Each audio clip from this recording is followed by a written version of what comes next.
2023年3月、当時22歳だったボビー・ウィット・ジュニアは、ワールド・ベースボール・クラシック、WBC に出場するアメリカ代表の最年少メンバーとして選出され、球界の注目を集めました。名だたるスター選手が揃うチームでの抜擢は、若き才能への大きな期待の表れでした。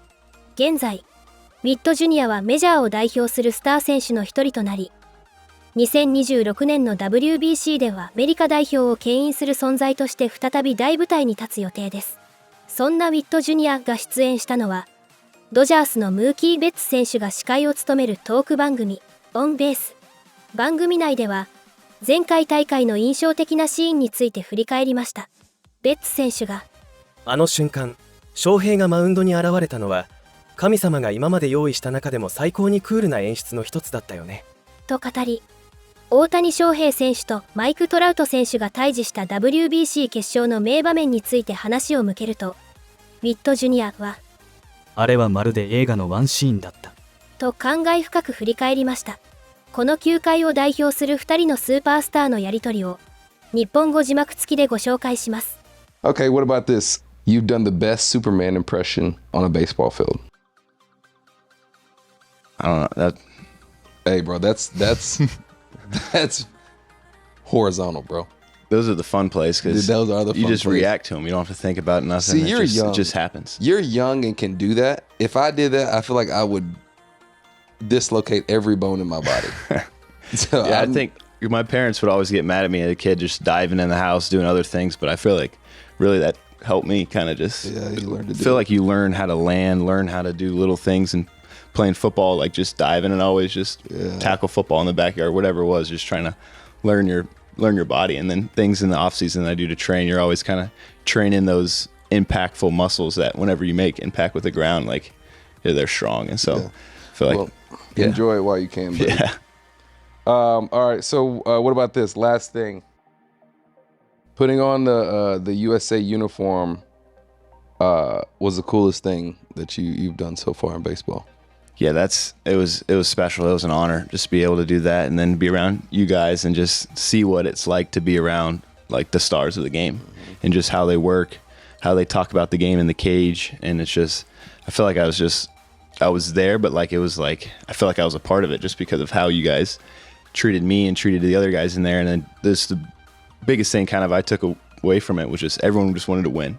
Okay. And it's like what can they do to win? And it's like very selfless guys, and then just that clubhouse. It's all stars, all bunch of guys with World Series rings. So it was really cool just to see like how those guys work, and there's a reason why that they're studs, how they are. So what is one moment during the WBC? Because you unfortunately you watched a lot, right? And you were the young guy, X, Y, and Z. This year, obviously you'll be playing a lot, playing the whole time pretty much, but being that you got to sit back and kind of watch really good baseball, what's one moment that you'll always remember? I think just that Turner Grand Slam. Oh, Tracy. Because I was on second for that, and so it was just like I heard it hit, and then after that I felt like I was just floating around the bases. Like I didn't even hit it, and I was like running around like, oh wow, this feels good. I think I came into pinch run or something, but yeah, it was that moment right there, and then. Who was it that did this to the Venezuela? Manuel. I don't remember. I don't remember. There was a lot that kind of went on. That was crazy, and then it just felt like it was just not like a little league moment, but like everyone was out of the dugout, all surrounding home. It was like a walk off, but we're in whatever inning it was. So it was. That was good stuff. That was really fun. I think everybody will remember that.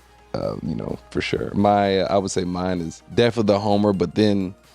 Really, I remember in the 8th inning in the championship game, and I saw Shohei out in the bullpen, and it was just that whole moment, just like him coming out, and then who he went through, and like kind of how it ended. It was like, man, something that I think at the time I kind of took for granted, like dang, we lost, but like looking back on it, it was like that was probably one of the coolest setup moments that God has ever created, like for it to come down to that. So it was like a movie, and then him coming out there with the dirt on his uniform. I was like, wow, this is cool. It's cool. So. Everyone was on the top step. Obviously you played great. You handled it really well, and obviously that's just the playoffs. I want to go back before that, the season you had, which was crazy. I think it's one of the best seasons in shortstop history, but unfortunately you didn't win MVP with Judge. That what he did was ridiculous. Yeah. You know what I'm saying? I had that same situation with Acuna, but it kind of sucks because it's like you did all you could do, and somebody just did better. You know, how was that? Yeah, at that point you just kind of tip your cap. Just it's tip like, your cap, yeah. Man, this is incredible. Just as you're watching history too over there, just what he's done and what he's doing each and every year. This year, last year, years been past. So it's fun to watch and just see. And it always motivates you because you're like, all right, what can you do to try to get to that level? What do you need to do? And it's just, I feel like with him, it's just how consistent he is each and every day. It's like, but it's you too. Yeah, it's you too. I mean, you hit 330, won a Gold Glove, won a Silver Slugger, and then that's your second season of 30-30. So when you get on base, I'm running. I don't really care who's pitching, who's catching. Yeah, and for the most part, I'm running. For the most part, yeah. But I feel like I've been trying to get like kind of tips and cues from what do I need to do from the pitcher or what the catcher does or this and that. And Whit Merrifield was really good at that. And he kind of helped me my first year with that. It's like, all right, if it's whatever, back shoulder, this guy, toe up, whatever it is. And so, because it's like 2 years ago, I got thrown out.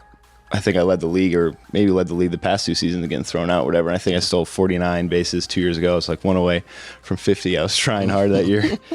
But it was just like, all right, why I'm the so-called fastest guy in the league, why am I getting thrown out? And so then it's like, all right, I go in the offseason, like, what do I need to do to get my jumps better? What do I need to do to just study pitchers more and just add that into my routine? It's just, which I feel like it's been better now, just the success rate and everything. And so that was something, too, that was cool to kind of learn about. It's like you got your infield routine, you got your hitting routine and everything. It's like maybe never thought I needed like a little base running routine just to get in, talk to our base running coach. All right, what do we got today? And then all right, take 5-10 minutes and then boom. It's all. I feel like all aspects of the game are somewhat of trained behaviors. Yeah. And so if you don't train the behaviors, I'm not saying you'll lose them, but they won't be there when you need it. No doubt. And so that's probably one thing that, like you said, is once you started training your behaviors and training your mind to run for those cues, it probably got easier and easier and easier. Just like when you train hitting, tell me about hitting, like what, not that you never hit before, but like what has changed to where like now you can just hit 330 all the time. You know what I'm saying? Yeah, I think it was more so just like the preparation, the training and everything. It's just like, I want to do things in the cage. Yeah, I want to make sure my swing's right, but I also want to do things in the cage where it's harder than the game. To when I get into the game, it's like, all right, it's not an easy game. Yeah, so maybe it's like the fastballs that are really way too fast. Yeah, and the curveballs are way whatever it is. And so it's just making those, just because this game's so hard, it's just how can you make it easier in a sense. And so I feel like for me, it's just being able to get into a good routine with that and just figuring out what type of pitchers. If it's a sinker ball, then do nasty sinkers. If it's a vert guy, do whatever it is. But now all pitchers are throwing the 3 fastballs, so it's like trying to pick and choose. What am I going to pick and choose? What am I going to do with that? And so just kind of training to where it makes the game a little bit easier. I think that was a big thing for me. And do you do that in the off season or just during the season? Yeah, both. I would say both. It's kind of off season more so just kind of like how consistent can I get off this pitch or whatever it is one day or the other, and then in season it's like, all right, kind of focus on the guy that's on the mound that day. Truist Park is going to host the game. First time Atlanta will have it since 2000. And of course you can't have an all-star game without Shohei Ohtani being a part of it. Hardly a surprise, the NL leading vote getter with nearly 4 million votes. Mythic feats happen on an almost nightly basis. It's unreal. And ultimately, he is the most exciting player in the game. This is the person that you stop and everything that you're doing and watch his at-bats. And now you stop and watch him back on the mound doing what he does from a starting pitching standpoint. Shohei Ohtani is doing the things that we've never seen done in this game. And how special is it that he gets the most votes? Exactly. And of course, that automatic trip to the All-Star game, because of the most votes, you see the numbers pacing the NL in home runs, extra base hits, slug, and OPS.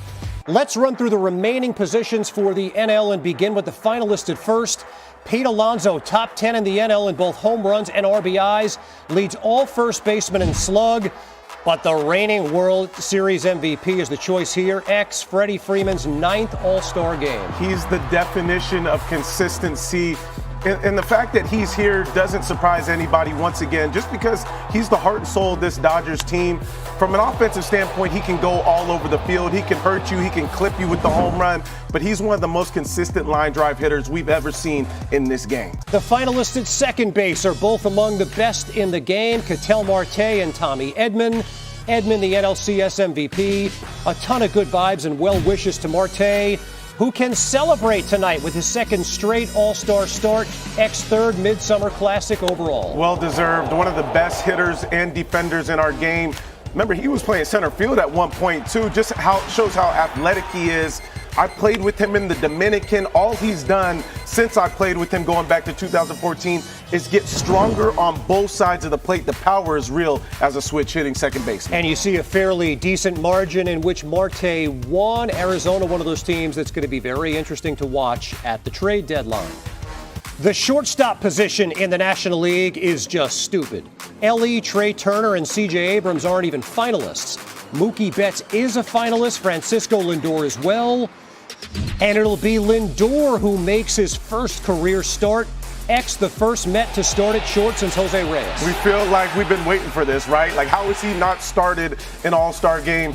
But one of the reasons why this year is he got off to an amazing start. He's notoriously a slower starter, but the home runs came early. His ability to steal bases came early as well. And helping his team win in a major way early on in this season is the reason why he'll be holding down the shortstop position this year for the National League. 56-44, very, very close. You can't go wrong, obviously, with either of those guys or any of the five we mentioned, but it will be Lindor. An embarrassment of riches at third base. Eugenio Suarez slugging just shy of 900 with 25 homers, but he's not a finalist. Max Muncy is in incredible June, but he's not overtaking future Hall of Famer Manny Machado, an AL starter in 2016 and 18, an NL starter in 2022, and again this season. Well, again, he's got back to doing the run-producing things that we've seen him do, but he does it on both sides, right? Defensively, you just saw one of the plays that he made this season going down the line, but he's one of the ones that makes it so electric there at Petco Park by the way he swings the bat. He's a clutch hitter, and you mentioned the Hall of Fame track. He's a run producer, and he shows up every single night. Again, Muncy, a dynamite month of June, but it'll be Manny Machado starting at third base. Catcher in the National League comes down to two of the better bats at the position. Carson Kelly got off to the scalding start, and OPS just over 850. But Will Smith is the guy. Only Ohtani has a better WAR among Dodgers, and Smith has the highest on-base percentage on LA. It's unreal what he's done because of the overshadowing of Freddie Freeman, the Ohtanis, the Mookie Betts, but a 320 batting average. I know we don't talk about batting average anymore, but when we talk about consistency, that's a guy putting the ball in play and doing it with authority, an OPS plus of 167, a catcher that can swing the stick. And a decisive win over Carson Kelly. Jeff, I love how you highlight that, and I'm going to stick on the left side of the infield as well with Manny Machado and what we've seen with him throughout the course of his career. Max Muncy has done a great job, but Machado, once again, 32 years old, already has amassed 355 home runs. He's 6 hits shy of 2,000. And at 32, he can most likely get to 3,000. One of the few guys still playing the game that can do that. I love how he started well this year and has really put the Padres on his back, especially as Fernando Tatis has kind of taken a step back. Right. Honors with more than 4 million votes through Phase 1. No American League player had more than Aaron Judge, who automatically makes the cut. His first half includes the MLB lead, in batting, total bases, on base, OPS, and WAR. When I think about Aaron Judge, I think about a man that is bigger almost than the game as far as size and stature, but also how good of a hitter he is, right? Like, it's not just from a slug standpoint. It's also, hey, let me pick and choose which pitch you're going to bring to me, and I'm going to do damage with it on the right side, left side of the field, straight back. And I think the one thing that's impressive, too, is watching him be able to take his walks. He's smart enough to understand when pitchers are not approaching him and don't want anything to do with him, but also know how to hit mistakes on the outer half and on the inner half. To me, what he's doing is beyond impressive and one of the best things we've seen in this game for a long period of time. Look, he's a legendary power hitter, but the average X flirting with 400. He's slumped a bit here recently, but flirting with 400. That's what I think is the most impressive, and it takes adjustments to get to that point. For a guy that has a lot of power, right, a lot of bat speed, a very big hitter, to see him be able to shorten his swing early in the count and still be able to hit rockets all over the field. I appreciate that most, watching that from a guy that knows he can just hit, 50, 60 homers with ease. But no, I want to be a good hitter and I want to do it all over the field. That's why he has no holes in his swing right now. Let's bring Jeff Passan back in. Jeff, how do you put into context the season Judge is having again? I think it's really simple, Kevin. You compare him to his peers in the American League. Aaron Judge's on-base percentage right now is 60 points higher than the next best on-base percentage, Jonathan Aranda, in the American League. Aaron Judge's slugging percentage is 81 points higher than the next best in the American League, belonging to Cal Raleigh. All you have to do is just look at him against his peers, and I think it shows you that Aaron Judge is in a stratosphere of his own, and then there's just everybody else trying to be like him. Right, and despite the year Raleigh is having, Judge still the prohibitive betting favorite to win American League MVP. Jeff, stand by.